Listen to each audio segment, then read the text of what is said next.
Assalamualaikum warahmatullahi wabarakatuh. Ya syabab, kira-kira siapa orang yang layak disebut gurunya bangsa Indonesia? Mungkin ada yang beda pendapat. Gak apa-apa kita berbeda pendapat.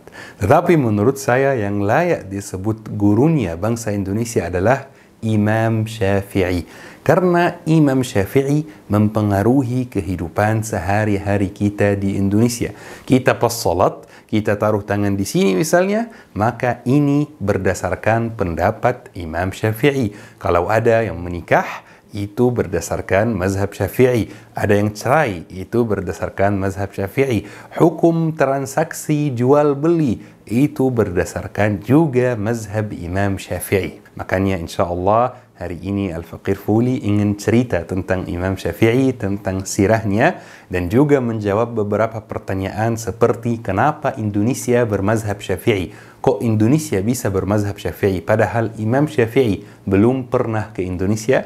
Dan juga apakah seorang Muslim itu harus bermazhab? Yani harus memilih salah satu mazhab atau boleh hanya mengikuti Islam tanpa mazhab? Dan apa artinya mazhab? Apa pentingnya? InsyaAllah semuanya akan dijawab oleh Al-Faqir Muhammad Al-Fuli dalam kajian hari ini.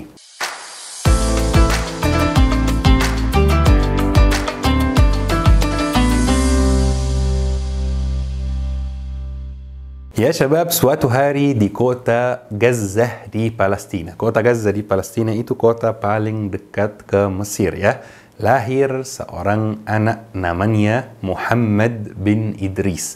Muhammad bin Idris di umur 2 tahun ayahnya meninggal dunia. Makanya ibunya membawa dia balik ke Makkah untuk mempelajari agama Islam dan bahasa Arab. Dan Masya Allah di umur 7 tahun saja Muhammad bin Idris sudah hafiz, sudah hafal 30 juz. Kita umur berapa ya? Belum hafal 30 juz. Masya Allah dia 7 tahun saja sudah hafiz 30 juz. Makanya orang-orang sekitar, tetangga, keluarga mulai senang dengan Muhammad bin Idris. Sepertinya ini calon ulama besar. Dan ya syabab, di umur 10 tahun Muhammad bin Idris hafal Muwatta' Malik, kitab yang isinya pendapat dan mazhab Imam Malik. Padahal tidak perlu dihafal. Hanya Al-Quran yang perlu dihafal. Kalau kitab-kitab seperti itu tidak perlu dihafal, perlu dipelajari. Tetapi Muhammad bin Idris hafal di umur 10 tahun karena kekuatannya dalam menghafal itu luar biasa. Sampai diceritakan bahwa kalau Muhammad bin Idris itu buka buku, dia itu kalau baca halaman kanan misalnya, dia tutupi halaman kiri pakai tangannya supaya tidak terhafal sebelum halaman kanan. Jadi dia baca sekali sudah hafal. Masya Allah, luar biasa kemampuan menghafal di Muhammad bin Idris. Tetapi dia syabab di umur 10 tahun Muhammad bin Idris mulai kagum dengan ilmu baru, yaitu ilmu bahasa Arab, puisi Arab. Muhammad bin Idris sangat kagum dengan ilmu ini sampai dia menjadi pakar bahasa dan puisi Arab di kota Makkah. Tetapi suatu hari pas dia jalan di salah satu jalan di kota Makkah, sambil dia membaca puisi yang luar biasa dan enak didengar, dia ditegur dan dipukul oleh salah satu warga Makkah. Kata warga Makkah seperti ini, kamu ini hafal Muwatta' Malik di umur 10 tahun. Harusnya kamu belajar dan dalami ilmu fiqih, bukan dalami puisi-puisi Arab. Jadi Muhammad bin Idris mikir lagi, benar kata orang itu. Harusnya aku lebih fokus ke ilmu agama. Harusnya aku lebih fokus ke ilmu fiqh. Jadi Muhammad bin Idris buat keputusan yang semua orang sukses sempat buat, yaitu keputusan hijrah, yaitu keputusan pindah. Muhammad bin Idris pindah dari Makkah ke Madinah untuk pelajari ilmu agama. Kenapa dia pindah ke Madinah? Karena di Madinah ada satu ulama paling besar di zamannya, yaitu Imam Malik, yaitu imam yang punya mazhab Maliki, mazhab yang dipakai di Maroko, Aljazair dan Tunisia sampai hari ini. Dan Muhammad bin Idris sudah hafal kitab Imam Malik di umur 10 tahun. Jadi Masya Allah dia sangat semangat mengikuti majlis Imam Malik. Sampai suatu hari Muhammad bin Idris minta tolong sama Imam Malik agar Imam Malik menjelaskan satu bagian yang kurang jelas di kitabnya. Jadi Imam Malik bilang seperti ini, panggil orang yang punya bukunya agar dia membaca bagian itu agar aku bisa menjelaskannya. Jadi Muhammad bin Idris katanya apa? Katanya, tidak usah Imam, aku sudah hafal buku, sudah hafal semua halamannya. Awalnya Imam Malik tidak percaya, karena untuk apa menghafal buku Al-Muwatta? Yang perlu dihafal itu Al-Quran, bukan kitab-kitab fiqih. Jadi Imam Malik mengulangi lagi untuk kali kedua, panggil orang agar aku bisa menjelaskan. Kata Muhammad bin Idris, tidak usah aku hafal. Imam Malik mengulangi untuk kali ketiga, panggil orang agar aku bisa menjelaskan.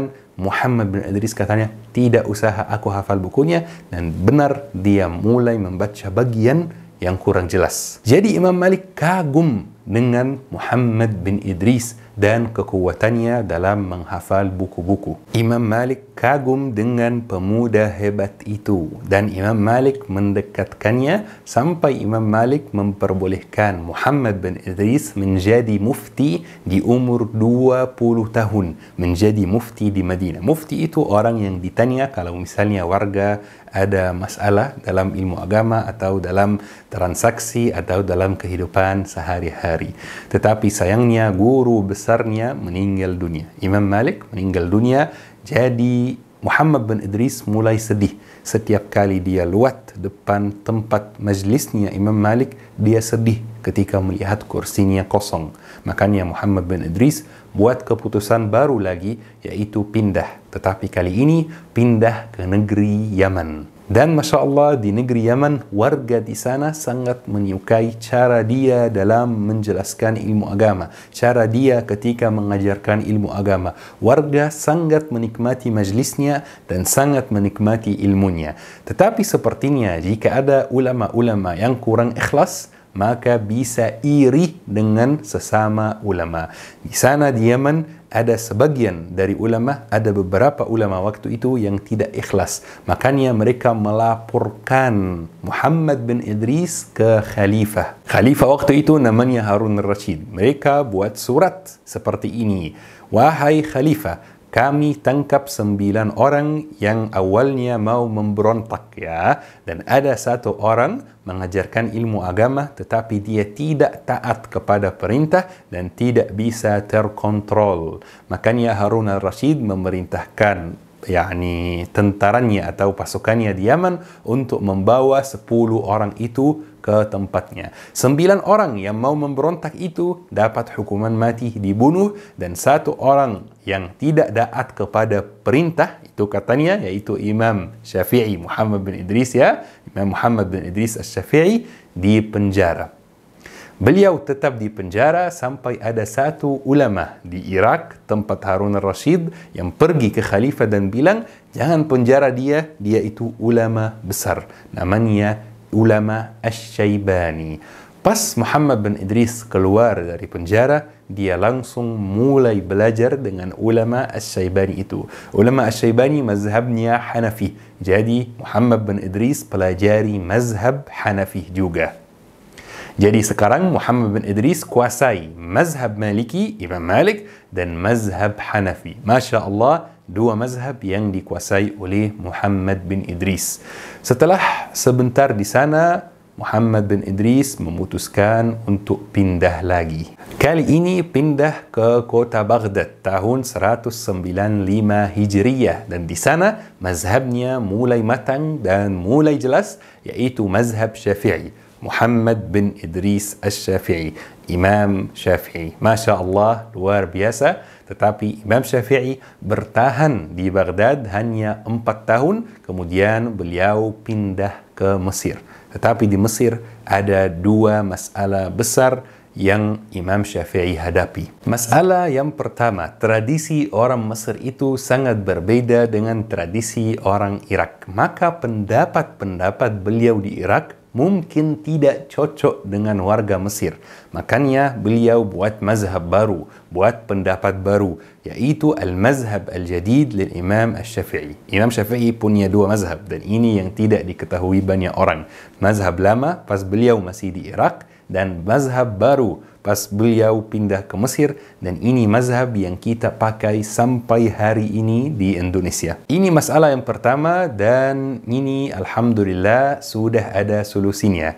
Dan masalah yang kedua lebih sulit. Masalah yang kedua adalah al-ghulu. Waktu itu mazhab yang dominan di Mesir adalah mazhab Maliki, dan ada beberapa warga di sana yang berlebihan memuliakan dan mengagungkan Imam Malik. Sampai ada orang yang rela antri berjam-jam di tempat di mana ada baju Imam Malik. Dia hanya rela antri berjam-jam untuk sentuh baju Imam Malik saja. Mereka sangat ghulu dalam memuliakan Imam Malik dan sangat ghulu dalam mengikuti pendapat-pendapat Imam Malik. Dan sayangnya syabab, penyakit ghulu itu kadang-kadang ada di negeri kita.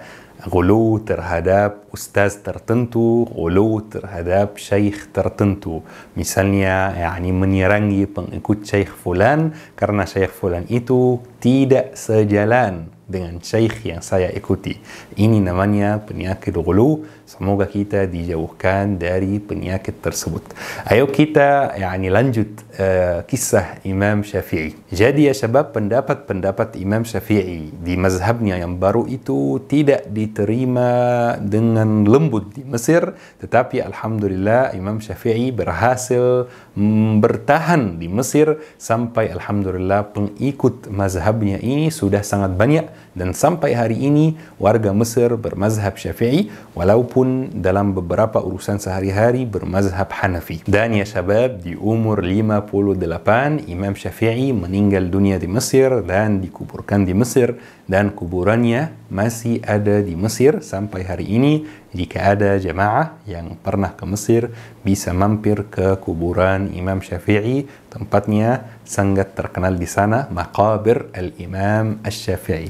Dan sekarang waktunya menjawab beberapa pertanyaan tentang Imam Syafi'i sebelum mengakhiri kajian hari ini. Taib ya syabab, pertanyaan pertama dari jemaah, kenapa Indonesia bermazhab Syafi'i?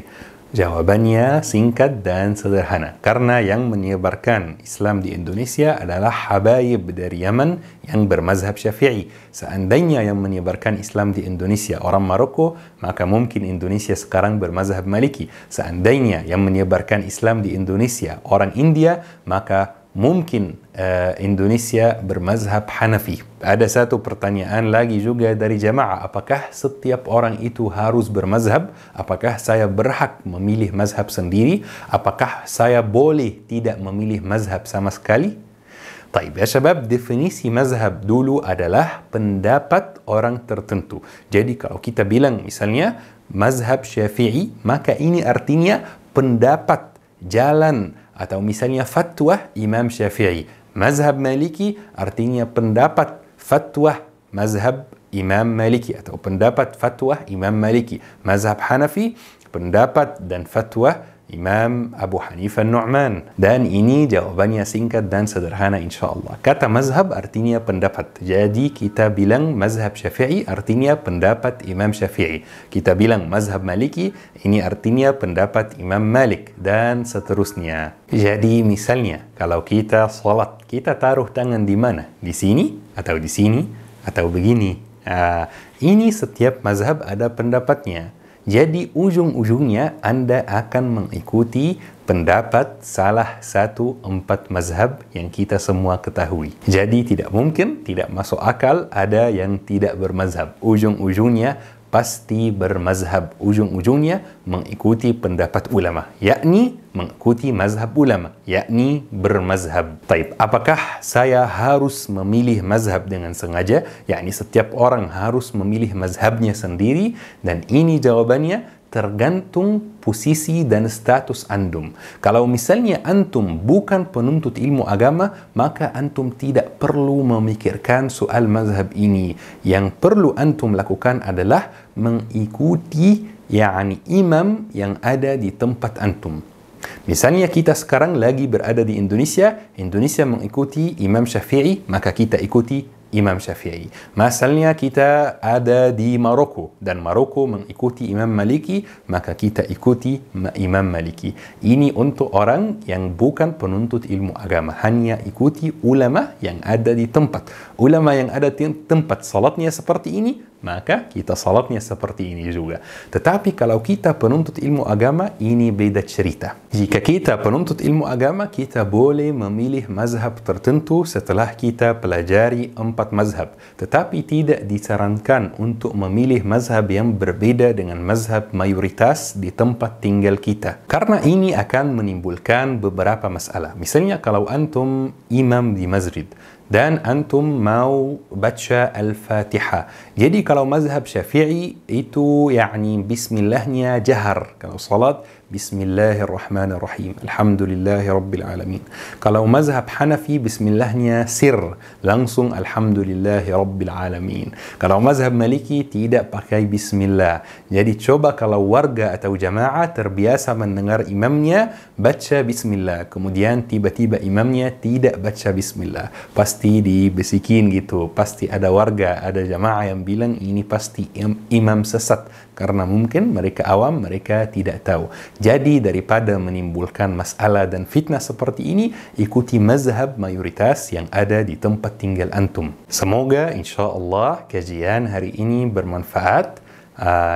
Semangat menuntut ilmu dan syukran. Wassalamualaikum warahmatullahi wabarakatuh.